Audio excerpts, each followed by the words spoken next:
দুনিয়াতে যত অদ্ভুত অদ্ভুত প্রশ্ন সব আপনি মুসা আলাইহিস সালামের মাথা থেকে পাবেন।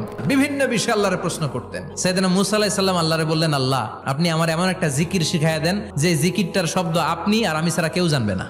দিনে রাতে সব সময় এই জিকির আমি করব, আপনারে ডাকবো, কিন্তু শর্ত হলো এই জিকিরটা জানবে শুধু আপনি আর জানবো শুধু আমি। আল্লাহ বললেন, মুসা পড়ো লা ইলাহা ইল্লাল্লাহ।